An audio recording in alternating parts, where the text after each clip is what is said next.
Sabe por que eu estou olhando para vocês? Sabem? Porque eu gosto. Gosto de olhar para vocês. Que a graça do Senhor esteja plena em nossos corações, a alegria do Espírito esteja animando as nossas almas. Que a paz de Cristo esteja, portanto, sobre nós. Hoje é a pregação para a celebração da ceia.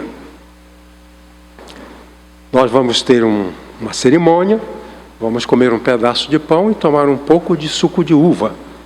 Jesus instituiu essa refeição no final, na última semana da vida dele. Ele se reuniu com os seus 12. Eu falei que Jesus convidou 12 apóstolos para estarem com ele o tempo todo. O pastor Isaltino disse que aquele grupo, Jesus e os 12 apóstolos, era o embrião da igreja. Então hoje nós representamos aqueles 12, nós somos a igreja que surgiu, a igreja que nasceu. Alguém disse que Maria deu à luz à igreja, não é verdade. A igreja é formada por Jesus Cristo e os seus apóstolos. Então nós estamos aqui para fazer o que Jesus instruiu a sua igreja. Ele falou, vocês que são a minha igreja, vão se reunir de tempo em tempo, vão comer para lembrar de mim. É um mecanismo para lembrar de Jesus. Então, quando celebramos a ceia uma vez por mês, é que nós separamos um dia especial para pensar em Jesus, para lembrar dele. Ele falou para a gente fazer isso. Esse é o sentido, então, da ceia do Senhor. Nós chamamos de ceia do Senhor porque a palavra Santa Ceia não existe na Bíblia. É uma coisa, porque quando surgiu a igreja cristã, no início ela foi impregnada do paganismo. Então a igreja, para agradar os pagãos que estavam chegando, implantou coisas dos pagãos. Por exemplo, divindades femininas. Os pagãos acostumaram a adorar divindades femininas. E a igreja de Cristo não tinha essa divindade. Então a igreja católica criou essas divindades, colocando Maria no topo. Mas isso não estava no Evangelho. E assim foram criando coisas. Aí criaram os sacramentos, que eram mecanismos, rituais, por meio dos quais as pessoas receberiam a graça de Deus. Então, um ritual para receber a graça de Deus. E quem liderava esses rituais eram os padres.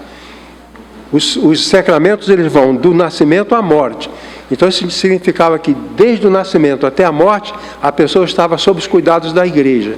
E isso dava um poder muito grande à igreja sobre as pessoas. Você nasce, a igreja está presente. Você morre, a igreja está presente. Então, criou-se os sacramentos. E aí, então, a ideia santa. Né? A ideia santa. Na Bíblia não tem essa palavra, Santa Ceia.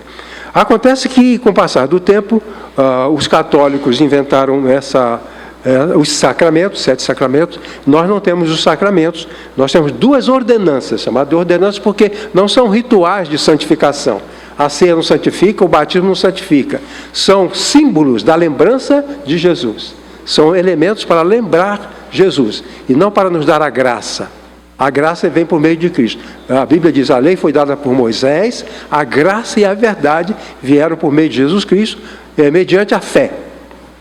Então, está escrito lá, pregação para a celebração da ceia, e não Santa Ceia. Porque biblicamente não existe a expressão Santa Ceia, é a ceia do Senhor. Os apóstolos falavam a ceia do Senhor, quer dizer, uma refeição instituída pelo Senhor. Por isso é ceia do Senhor. Nós celebramos para que nós sejamos beneficiados com a lembrança dele.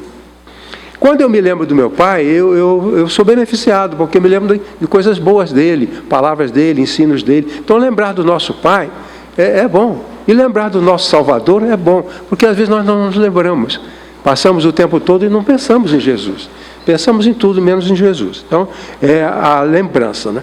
O Jesus de quem nos lembramos, esse é o tema geral. Todo mês temos esse tema no dia da ceia. O Jesus de quem nos lembramos é o tema geral, com base na palavra de Paulo. Fazer isto todas as vezes que o beberdes em memória de mim. Então, o motivo de comermos o pão e tomarmos o cálice é para memorizar Jesus, para em memória dele. Essa palavra memória, os irmãos da igreja sabem, eu estou falando por causa dos convidados, a palavra memória em grego é anamnese. Anamnese é o levantamento de dados que o médico faz quando vai conhecer um paciente para poder estabelecer uma conduta. Anamnese é isso. O médico faz um monte de perguntas, preenche tudo aqui, então ele tem anamnese. Com base na anamnese, ele vai estabelecer qual é a conduta dele em relação ao paciente. Então, a gente faz a anamnese de Jesus, levantando dados sobre Jesus, e de posse dessa anamnese, nós orientamos o nosso comportamento diante dele e diante do mundo. Certo? Para isso assim, do Senhor. Vamos fazer a anamnese do Senhor, lembrar do Senhor, e com essas lembranças, orientar o nosso comportamento. Por exemplo, se eu, ao me lembrar de Jesus, eu me lembro que ele era amoroso, essa lembrança me mostra que eu também preciso ser amoroso, e assim por diante. O tema de hoje é o Jesus de quem nos lembramos era um perfeito ajudador. Então esse é o nosso tema de hoje. Bom?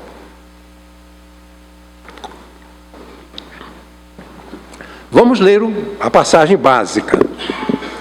3 dias depois, quer dizer, houve um encontro de Jesus, uma atividade de Jesus, e aqui fala, 3 dias depois, houve um casamento em Caná da Galileia, achando-se ali a mãe de Jesus. Jesus também foi convidado com os seus discípulos para o casamento. Tendo acabado o vinho, a mãe de Jesus lhe disse, eles não têm mais vinho. Mas Jesus lhe disse, mulher, que tenho eu contigo? Ainda não é chegada a minha hora. Então, ela falou aos serventes, fazei tudo o que ele vos disser. Maria fez uma sugestão, Jesus não deu a entender que estava aceitando, mas Maria sabia que Jesus ia fazer alguma coisa e disse para ele, olha, faça o que ele disser, vai dar certo. Estavam ali 6 talhas de pedra que os judeus usavam para as purificações e cada um levava 2 ou 3 metretas. Essas talhas eram, cada uma delas cabia mais ou menos 600 litros. Eram pequenas piscinas onde as pessoas, em alguns lugares, faziam a cerimônia de purificação. Ali então estavam aquelas 6 talhas. E os judeus usavam para as purificações. E cada uma levava 2 ou 3 metretas, que é quase 100 litros. Jesus lhes disse, enchei de água as talhas. E eles as encheram totalmente.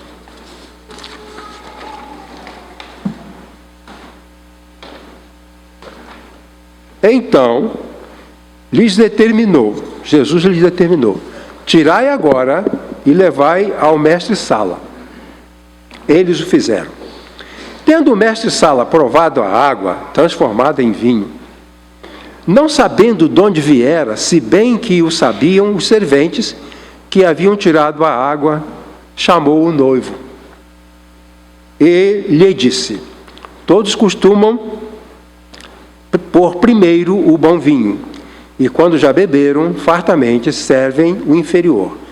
Tu, porém, guardaste o bom vinho até agora. Com este, deu Jesus princípio a seus sinais em Caná da Galileia. Manifestou a sua glória e os seus discípulos creram nele.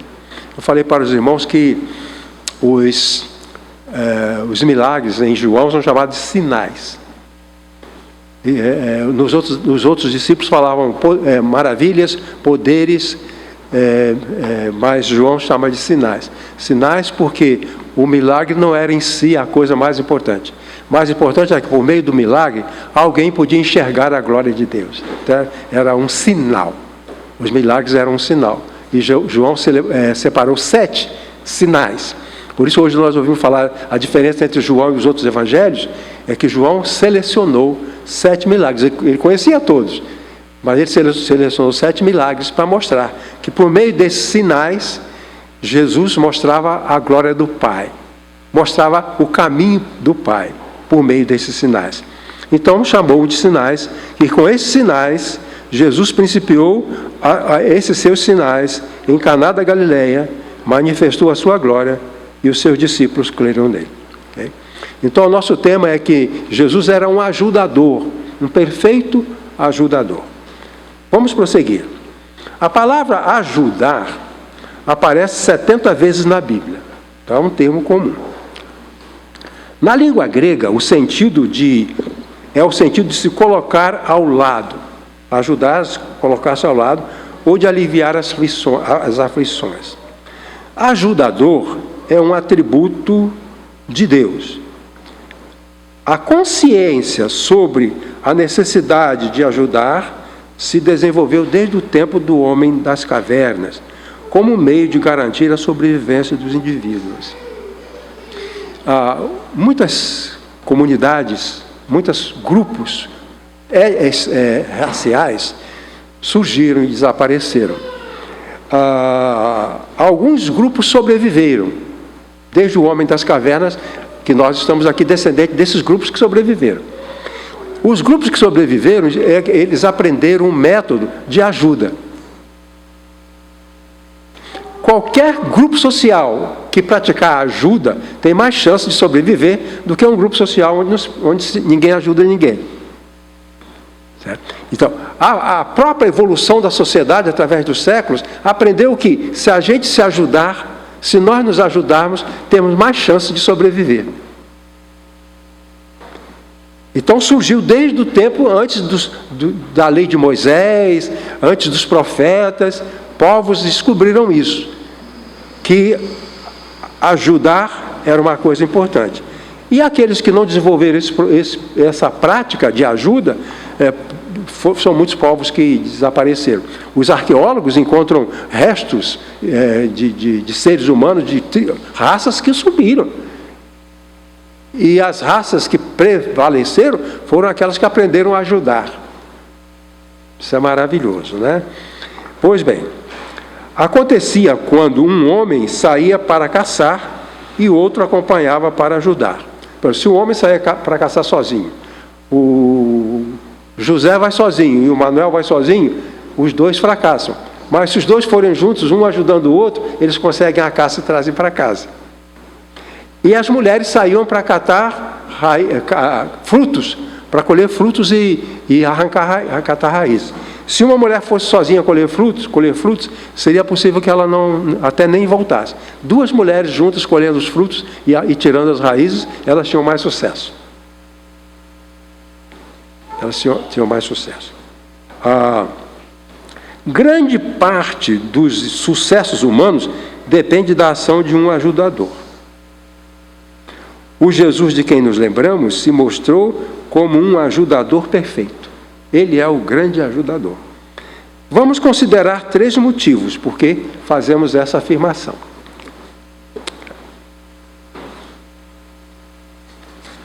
Esse método que eu uso para pregar, ele foi evoluindo através dos tempos e eu descobri que da maneira como eu falo, é a melhor maneira para tirar proveito, para tirarmos proveito. Eu desenvolvi isso, aprendi, fui como professor da escola primária, professor do 2º grau, professor na universidade e como estudante, que esse é um método.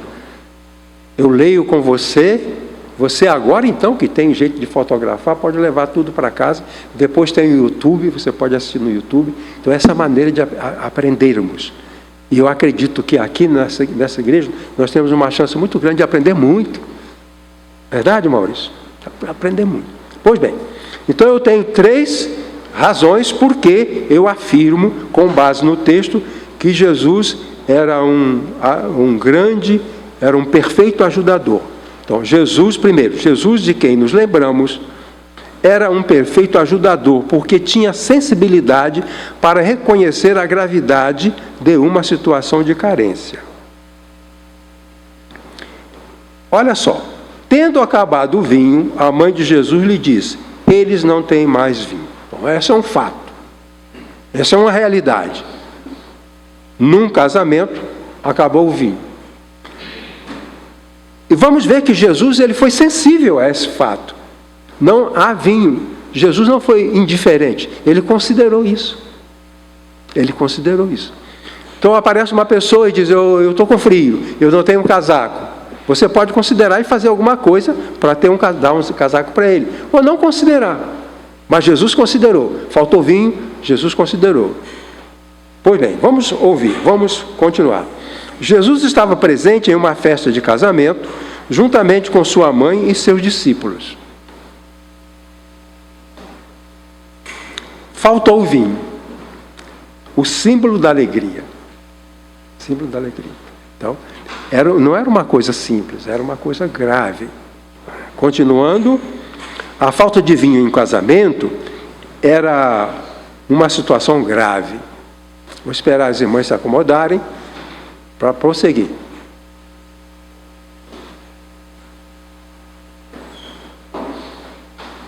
Muito bem.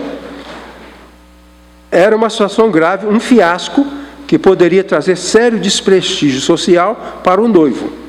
Ele poderia ser taxado como incompetente para o mundo dos negócios, por ter sido irresponsável ao deixar faltar vinho em seu próprio casamento. A coisa é mais ou menos isso. O noivo era responsável pela festa, pelos materiais, pelos convidados. Ele é responsável por tudo. O noivo era responsável. Se havia o risco de se espalhar a notícia de que no casamento dele, naquele casamento, faltou vinho. Então, ele ia ser visto como incompetente. Se eu faço uma festa na minha casa, chamo vocês, e na hora não tem a comida, vocês vão dizer, pô, ele é incompetente.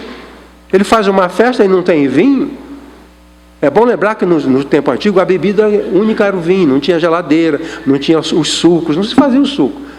Só se podia fazer o vinho para conservar o líquido que eles iam beber. Pô, bom, ele poderia... Eu estava imaginando, vamos supor que eu seja esse noivo. Tá bom, Iracema? Tudo bem?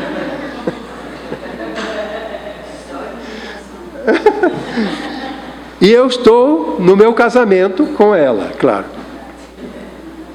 Aí, falta o vinho.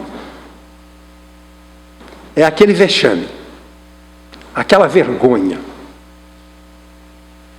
Aí a notícia se espalha. Todo mundo sabe que eu fui um noivo incompetente, que não supri os meus convidados do vinho da alegria. O irmão pastor Edson vendeu um rebanho de ovelhas e montou uma empresa de pescaria. Comprou o barco, ele precisa de um gerente para gerenciar a companhia dele. Aí ele se lembra de mim, para ser o gerente. Eu deixei faltar vinho no meu casamento.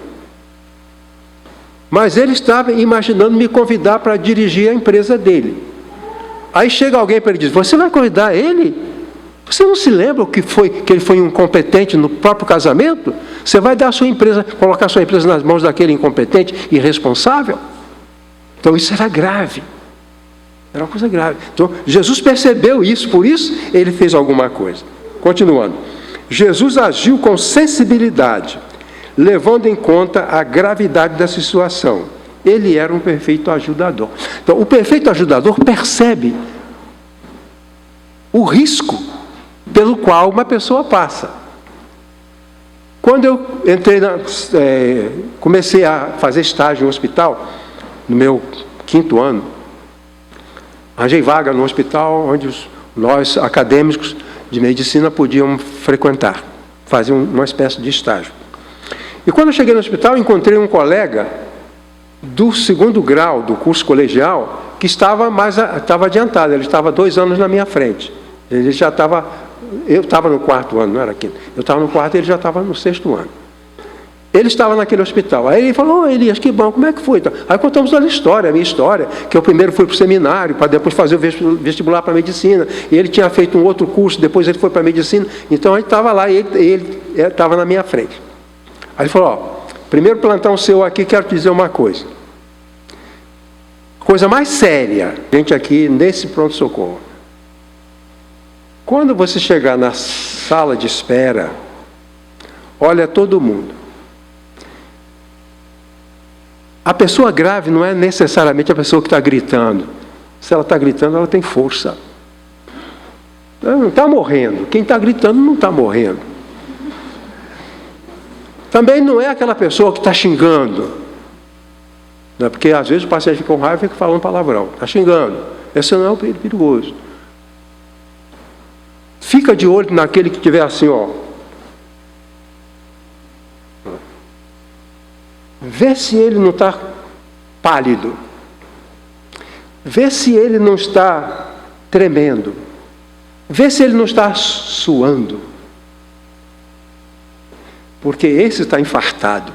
Não está falando nada, não está reclamando, não está chorando, não está brigando, está morrendo. É desse que você... Deixa aquele gritando lá, quebrou a perna. Esse não, o coração dele está explodindo. Cuida desse. Interessante, coisas acontecem. Passado um tempo, houve um caso desse. Era Natal, dia de Natal, eu sempre chegava na enfermaria, 7 horas da noite, e olhava tudo, e olhava para ver se tinha alguém naquele quarto. Aí tinha nesse dia de Natal, tinha um sentado no banco, tinha um presente de Natal ao lado, e ele ao lado do presente, suando, pálido e quietinho. Aí eu chamei o chefe do plantão e falei, eu acho que aquele paciente ali está mal.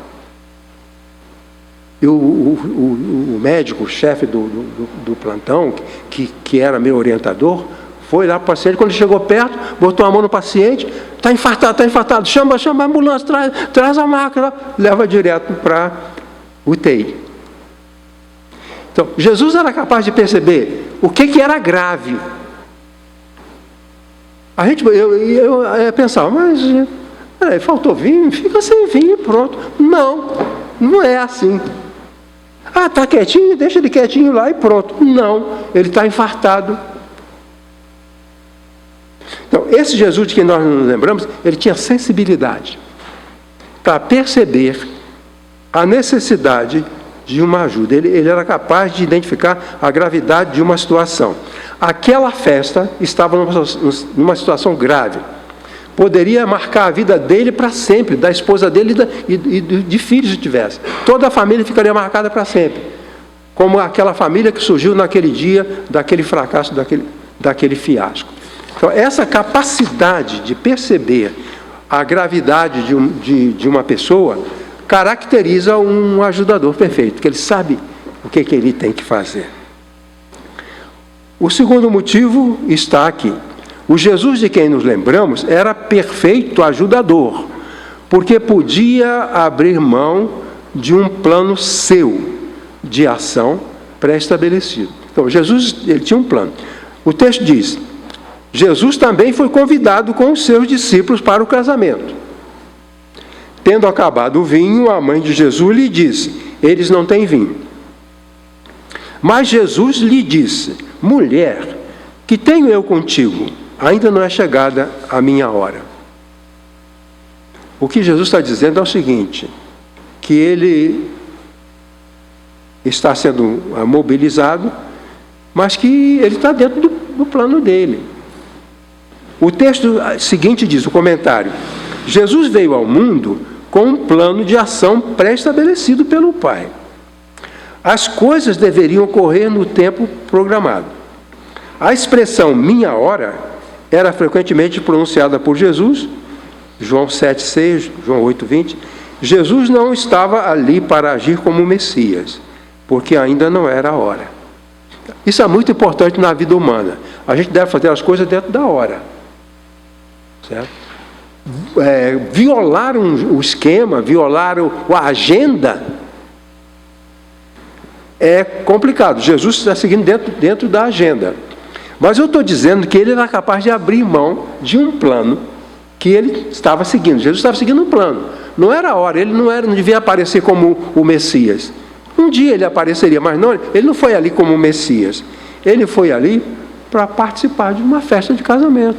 Conversar com amigos, comer um pedaço de cordeiro, né, conhecer pessoas, estava ali para isso.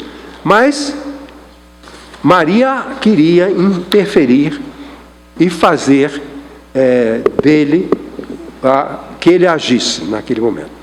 Dois comentários. Não era a hora para Jesus agir como Messias, mas ele agiu porque se tratava de uma emergência.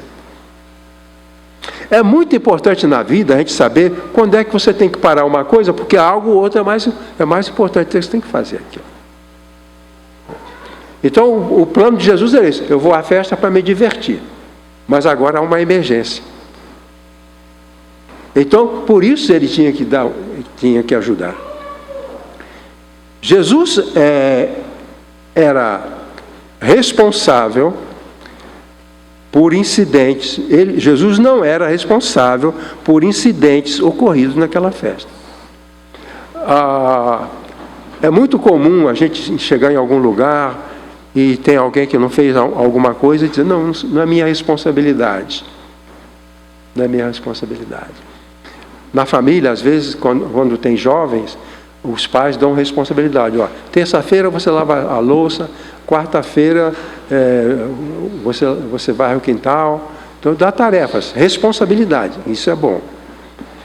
Agora, hoje é dia do Joaquim lavar a louça. O Joaquim está com dor de cabeça, ele está com enxaqueca. O outro irmão diz: não, eu não vou lavar, não é meu dia, não é minha responsabilidade, responsabilidade dele. Se ele não pode, problema dele. Não é meu dia, não é minha vez, não é minha responsabilidade. Isso acontece na família, acontece na igreja, acontece nas empresas. Quando uma pessoa deixa de fazer algo importante, porque não é a sua responsabilidade. Não é o meu dia. Tinha um colega médico lá em Carapicuíba.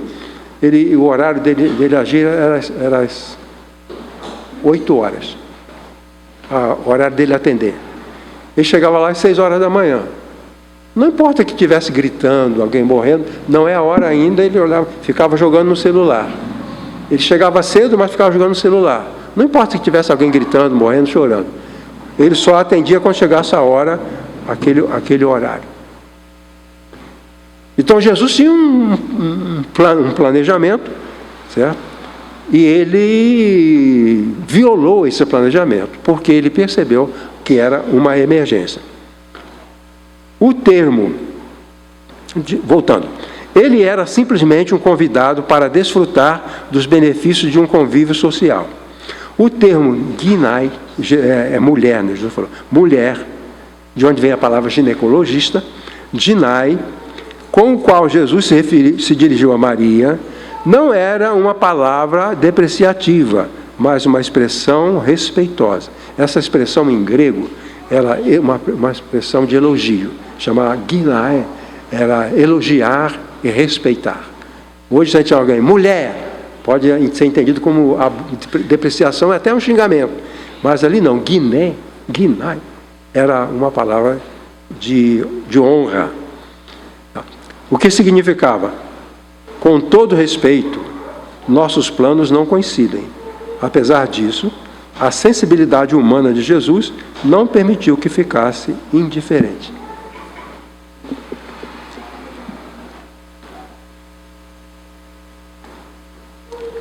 Jesus contou em Lucas uma das mais fantásticas histórias de todos os tempos. Um homem foi assaltado numa estrada que ia de Jerusalém para Jericó. Jerusalém era alto, Jericó era baixo, então era uma descida. E um homem foi assaltado e espancado. Aqui estava o templo. Os sacerdotes, os levitas, cuidavam do templo. O sacerdote cuidava do culto e os levitas cuidavam do prédio e da portaria. Daí vem um sacerdote descendo, ia para casa, possivelmente. Ele viu o homem caído, machucado. Ele passou ao largo. Não é problema meu, é problema da polícia, tá bom? Se alguém chamar a polícia, socorra ele. Não é problema meu. Foi embora. Depois vem o levita, que terminou lá a sua limpeza do templo, vai também para casa. Vai descendo de Jerusalém. Ele viu um homem ferido. E ele passa de largo. Eu já varri o templo, já troquei a água das caixas. Isso era a minha responsabilidade. Cuidar de um ferido na estrada não é minha responsabilidade. Qual é a sua responsabilidade na sua casa, diante da sua esposa e seus filhos? Qual é a sua responsabilidade na sua empresa, no seu trabalho? Qual é a minha responsabilidade na minha igreja? Por que eu sou responsável ou não sou responsável? Aí o homem ficou lá. Aí veio um samaritano. O samaritano era odiado pelos judeus, eles não se davam. Os judeus não gostavam dos samaritanos e os samaritanos não gostavam dos judeus. O samaritano era considerado um estrangeiro abominável. O homem ferido é um judeu e vem um samaritano. O samaritano, montado num animal, viu o ferido. Não era responsabilidade dele, muito menos porque era um judeu e ele era samaritano. Mas ele se fez responsável. Desceu do cavalo, olhou a pessoa, viu que estava vivo, viu que ele ainda estava vivo, o ferido estava vivo. Pegou óleo e vinho, que era o remédio daquela época. Qualquer ferimento era óleo e vinho, qualquer machucado. Não tinha os remédios de hoje, os anti-inflamatórios. Então, o viajante levava uma garrafa de óleo e uma garrafa de vinho para fins medicinais. Ele pegou a sua garrafa de vinho, pegou a sua garrafa de óleo, começou a aliviar os ferimentos. Pegou esse homem, colocou no seu animal, foi ele a pé, puxando o animal até a cidade. Chegando na cidade, ele bateu na hospedaria e falou: olha, achei um ferido na estrada, eu quero que você cuide dele. Vou pagar adiantado a diária e você cuida dele. Esse é o samaritano. E Jesus perguntou: quem é aquele que faz a vontade do Pai? É esse que socorreu. É esse que socorreu. E o levita e o sacerdote não socorreram, por quê? Não se sentiram responsáveis. A igreja, isso eu não costumo falar isso, vou falar. A igreja tem, por exemplo, gastos. Janelas, paredes, bebedouro. Nós oferecemos sempre o lanche, ninguém paga nada. Mas cada um de nós é responsável por manter essa estrutura. Mas muitos não estão nem aí. Não é só aqui, em qualquer lugar. Mas a maioria não, a maioria entende. Qual é a minha responsabilidade? Eu sou responsável por quê? E Jesus falou assim: na teoria, eu não sou responsável por essa falta de vinho, não é problema meu. Mas é uma coisa séria, uma coisa grave. E alguém pode ser muito prejudicado. Por isso Jesus agiu. Ele podia fazer isso. Pois bem, o terceiro argumento é que o Jesus de quem nos lembramos era um perfeito ajudador porque não dependia de reconhecimento pessoal. Mas é uma coisa muito interessante porque o texto diz: tendo o mestre-sala provado a água, Jesus mandou colocar água nas talhas e depois tirar a água e levar para o pessoal beber, que aí já era vinho. Nas talhas era água, tirando das talhas e levado para o povo era vinho. Então os serventes botaram a água e tiraram a água e deram para as pessoas e era vinho. Acabou a vergonha, acabou o vexame. Jesus aliviou aquela situação. Pois bem, só que o texto diz que o mestre-sala, o responsável, provou a água transformada em vinho, não sabendo de onde viera, se bem que o sabiam os serventes que haviam tirado água. Não sei como os serventes não ficaram pirados, porque botaram água quando tira vinho, né? Não sabiam de Jesus, e levaram lá, levou para o chefe da festa. Chamou o noivo, o chefe da festa chamou o noivo e disse: o noivo também não sabia de nada. Às vezes a gente é socorrido e não sabe, né, que a gente é socorrido. Né? Ele foi socorrido sem saber. Ele foi livre de um vexame sem perceber.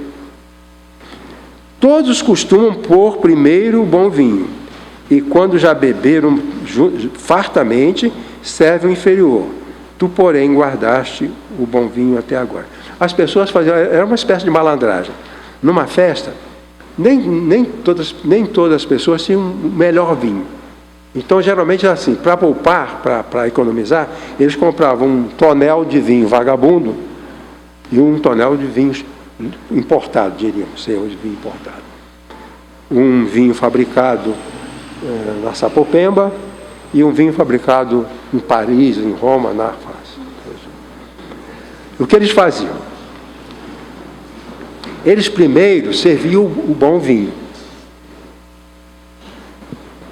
As pessoas ficavam meio baqueadas, perdiam o paladar, porque o bêbado perde o paladar, por isso que ele bebe muito.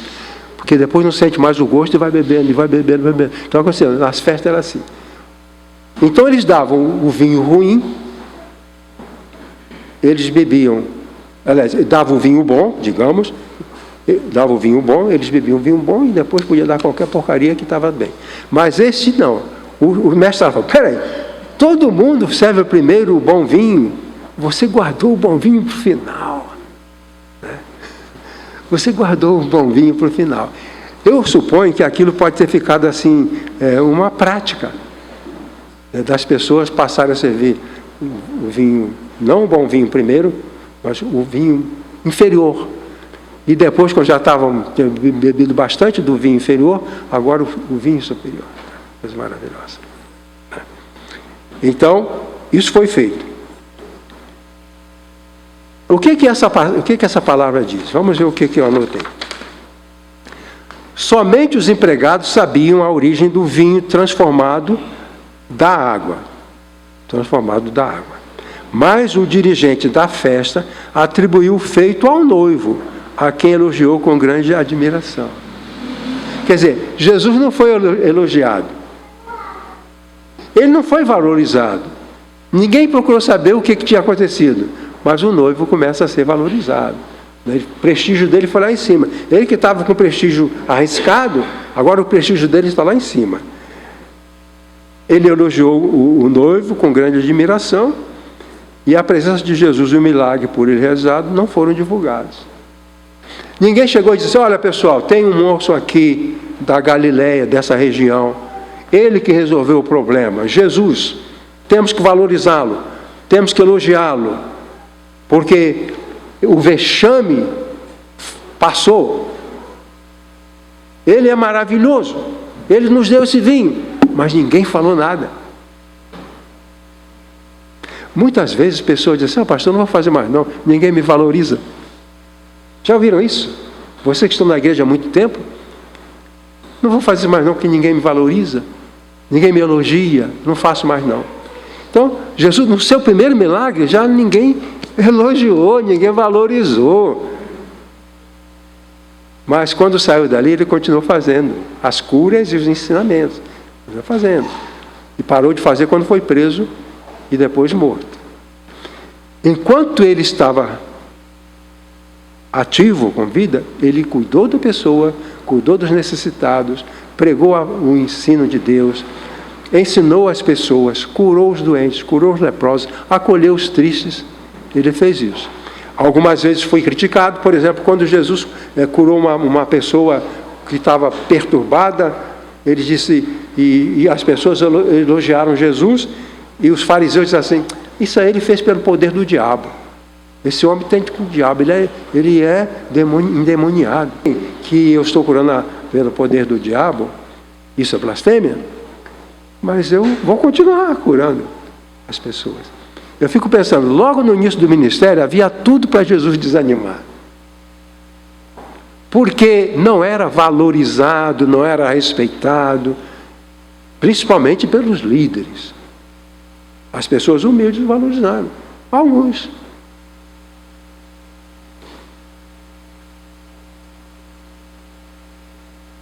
Dois comentários. Jesus não foi reconhecido no seu primeiro milagre e em muitos outros. Mas isso não impediu que ele continuasse, porque ele era um ajudador. O ajudador perfeito ajuda. Ajuda. Com elogio ou sem elogio. Sendo valorizado ou não sendo valorizado. Jesus era assim. Esse é o Jesus de quem nos lembramos. Não vamos esquecer que nós estamos aqui para lembrar de Jesus. Então, esse Jesus de quem nos lembramos ele não foi reconhecido. No primeiro milagre, ninguém deu a mínima para ele, mas ele fez e continuou fazendo. O segundo comentário: Jesus continuou com as suas ações de ajudador até o fim da sua vida aqui na terra. A falta de reconhecimento é a razão, porque muitas vezes paramos de ajudar. Certo? Verdade? Mas nós estamos aqui para conhecer, para lembrar de Jesus. Ele era um ajudador perfeito. Bem, para concluir, nós temos duas coisas ainda. Primeiro, Jesus atraiu multidões às quais pregou, ensinou e curou. Eram seus discípulos. Entre esses estavam os 12 que andavam sempre em sua companhia. Jesus era o mestre e os seguidores, os seus discípulos. Entre os deveres de um discípulo estava o dever de imitar o mestre. Naquele tempo havia muitos que entendiam da vida, eram mais esclarecidos, e eles juntavam pessoas para ensinar. Eram os mestres. Grandes filósofos, Sócrates, Platão, Aristóteles e tantos outros, que tinham uma visão melhor do mundo e chamavam pessoas para ensinar essa visão. Era o mestre e seus discípulos. Como nós, Jesus é o mestre e nós os seus discípulos. Ele ensina, nós aprendemos. E uma das características mais importantes do discípulo, diante do seu mestre, ele tinha a obrigação de imitar o mestre. Ele tinha que ouvir o mestre, seguir o mestre, aprender do mestre, valorizar o mestre, estar com o mestre, imitar o mestre. Se Jesus, o nosso mestre, foi ajudador, nós, os seus seguidores, precisamos, em alguma medida, imitá-lo. Há pessoas hoje querendo fazer as coisas no nível que Jesus fazia. Não é isso. Nós vamos fazer no nosso nível. Jesus está nesse nível de poder e nós estamos nesse nível aqui. O Espírito Santo que dava o poder a Jesus é o mesmo que nos dá o poder. Só que nós estamos aqui embaixo. E o Espírito Santo não pode nos empoderar como empoderou Jesus, por causa da nossa condição. Não é problema do Espírito Santo, é problema da nossa limitação, da nossa condição humilde, pequenez. Mas podemos imitar. Podemos imitar.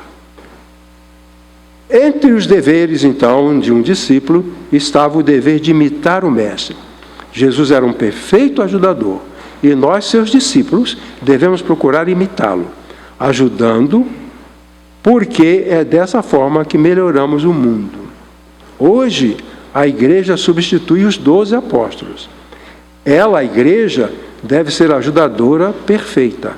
Isso será decorrente da ação do Espírito Santo e da ajuda do Pai Celestial. Que Ele nos abençoe.